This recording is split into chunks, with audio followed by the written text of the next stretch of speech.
के जी के किड्स। ढोल वाला। एक शहर में एक ढोल वाला रहता था। वह ढोल बजाने में बहुत निपुण था।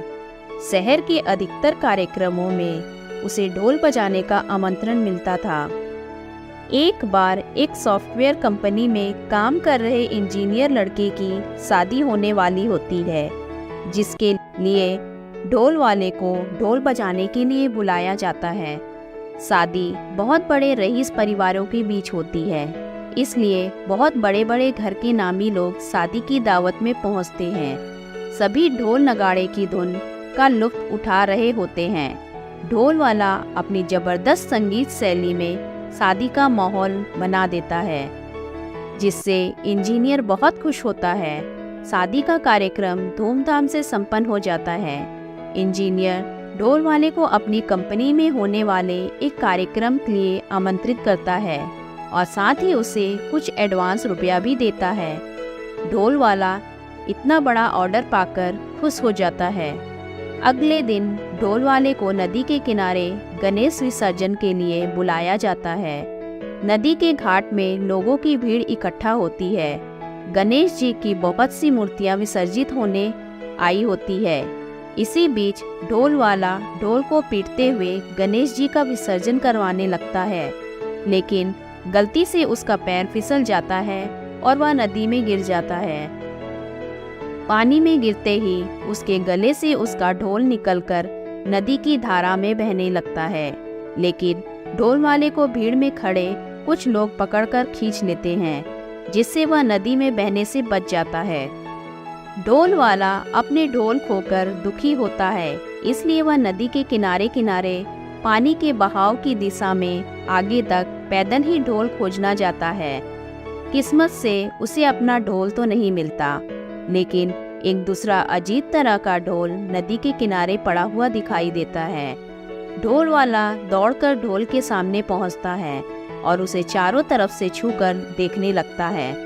वह नया ढोल पाकर बहुत प्रसन्न हो जाता है, लेकिन ढोल को देखकर उसे बहुत ताज्जुब होता है, क्योंकि ढोल में कई तरह की बटन लगी थी और साथ ही उसके चारों तरफ सौर ऊर्जा पैनल लगा हुआ था, जिससे वह चार्ज होता था। ढोल को देखकर ढोल वाला उसे साधारण समझकर उठा लेता है और अपने साथ ले जाने लगता है। ढोल वाला ढोल को अपने घर ले जाकर सभी को दिखाता है। उसके परिवार के सभी सदस्य ढोल देखकर बहुत खुश होते हैं और तभी अचानक ढोल में ग्रीन लाइट जगती है और जैसे ही ढोल वाला उसे टच करता है तो वह लाइट रेड हो जाती है।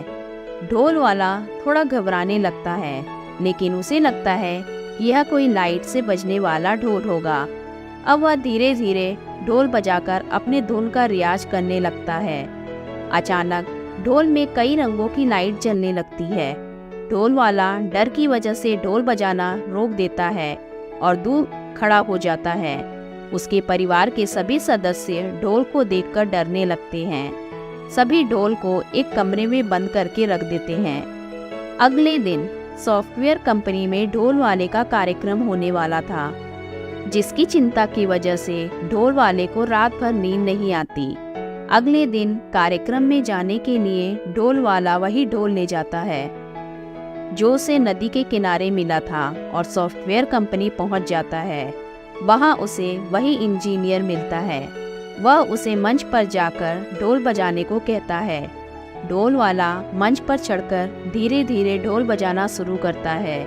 जैसे जैसे ढोल बजता है, वहां खड़े लोगों के मोबाइल का नेटवर्क गायब होने लगता है। सभी अपना मोबाइल निकालकर देखने लगे।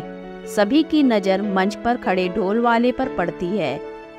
उसके ढोल में रंग बिरंगी लाइटें जलने लगती है। लोगों ने ऐसा ढोल पहली बार देखा था, इसलिए सभी उसे बहुत ताज्जुब से देख रहे थे।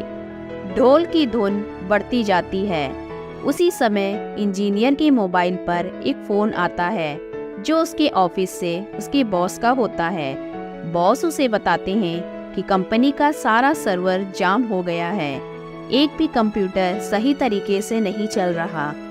इतने में अचानक नेटवर्क कमज़ोर होने की वजह से बॉस का कॉल भी डिस्कनेक्ट हो जाता है।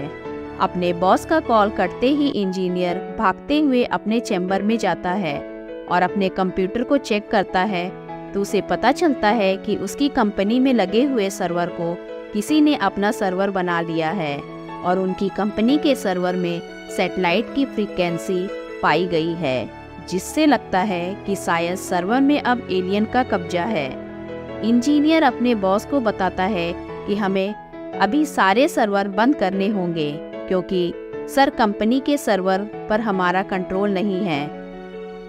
बॉस चल रहे ढोल प्रोग्राम को रोकने का आदेश दे देते हैं।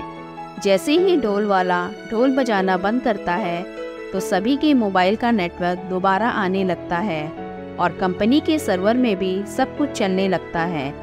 इंजीनियर को ढोल वाले के ऊपर शक होता है कि उसके हाथ में ढोल था। वह ढोल कम, इलेक्ट्रॉनिक मशीन ज़्यादा लग रहा था। इंजीनियर अपने बॉस से ढोल की चर्चा करता है।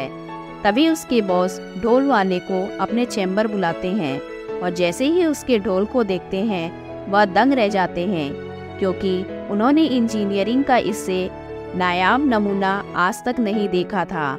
ढोल के अंदर की मशीन बहुत ही जटिल थी जिसे समझने में उन्हें कई घंटे लग जाते हैं। ढोल के परीक्षण के बाद उन्हें पता चलता है कि यह कोई ढोल नहीं बल्कि एलियन का संपर्क साधने का यंत्र है जिसे डिजिटल फ्रीक्वेंसी की मदद से चलाया जाता है।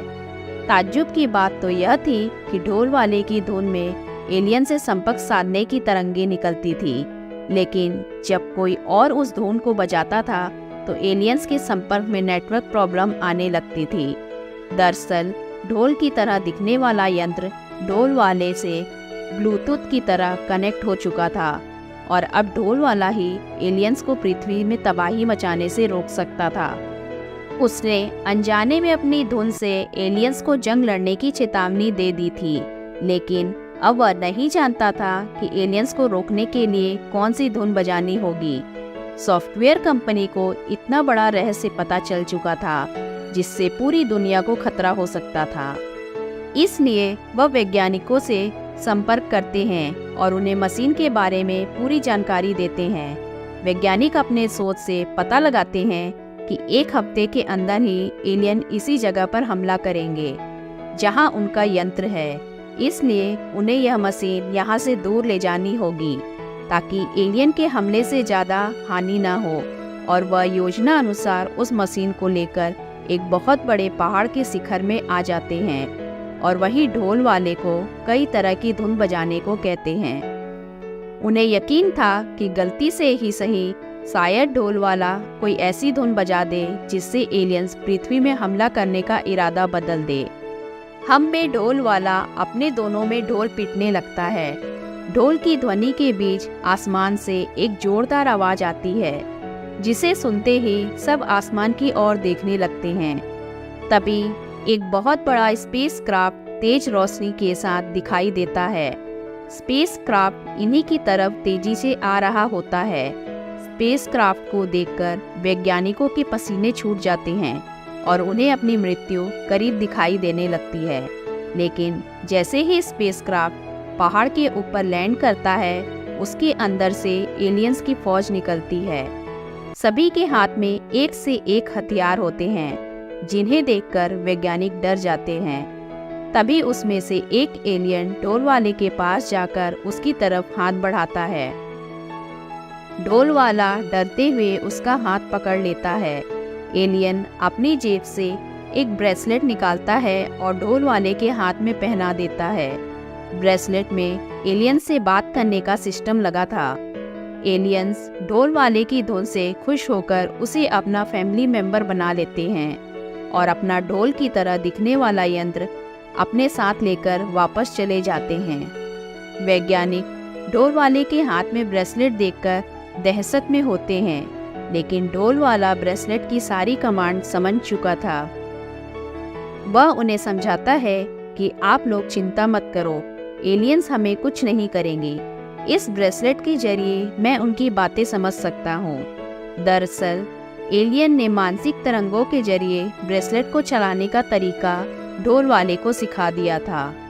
ढोल वाला अब एक महत्वपूर्ण इंसान था।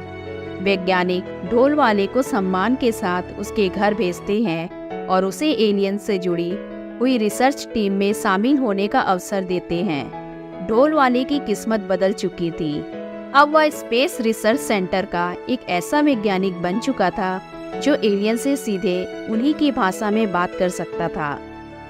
इसी के साथ ये अनोखी कहानी खत्म हो जाती है।